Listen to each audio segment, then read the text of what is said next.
అస్సాంలో మరొక 3 వారాల్లో అసెంబ్లీ ఎన్నికలు ఉన్నాయి. ఇలాంటి నేపథ్యంలో కాంగ్రెస్కి భారీ షాక్ తగిలింది. అదేంటంటే అక్కడ ఎంపీగా ఉన్నటువంటి ఆయన పేరు ప్రద్యుత్ బోర్డోలై గారు ఇప్పుడు బీజేపీలోకి వచ్చేసారు.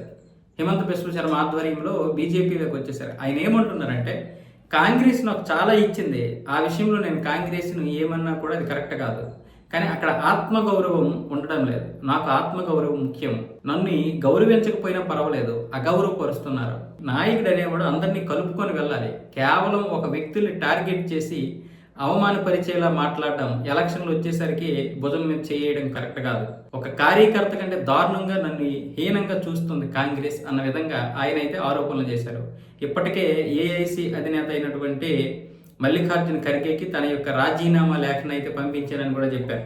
కేవలం కాంగ్రెస్లో నేను మానేయడానికి నా ఆత్మగౌరవమే ప్రధానం, ఆత్మగౌరవాన్ని కాపాడుకోవడానికే నేను పార్టీ నుంచి బయటకు వచ్చేసానని చెప్పారు. పార్టీ నుంచి బయటికి రావడానికి కారణాలు ఏవైనా కావచ్చు, కానీ కాంగ్రెస్కి ఇప్పుడు చాలా పెద్ద దెబ్బ ఇది. ఎందుకంటే ఆయన కొడుకు కాంగ్రెస్లో ప్రస్తుతానికి ఉన్నాడు, అక్కడే ఎమ్మెల్యేగా పోటీ చేస్తున్నాడు. అయితే ఇక్కడ ఈయనకి చాలా పట్టు ఉంది, సీనియర్ నేతగా పట్టు ఉంది, మంచి సౌమ్యమైనటువంటి వ్యక్తి అని పేరు.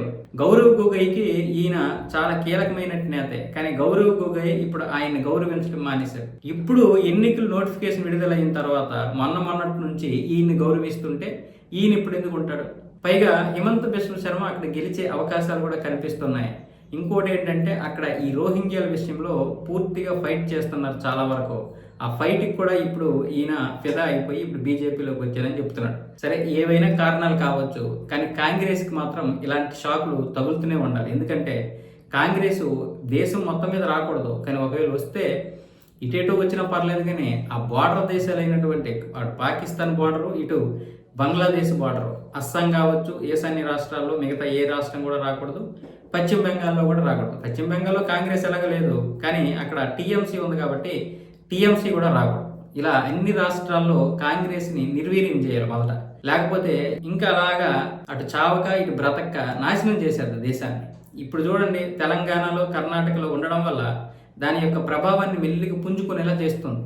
అందుకే ప్రజలు కొంచెం ఆలోచించాలి, ఎవరికి ఓటు వేయాలి ఏంటి అని. కానీ మనకి ఫ్రీ పథకాలే ముఖ్యం కదా, అవే కదా మనకు కనిపిస్తాయి.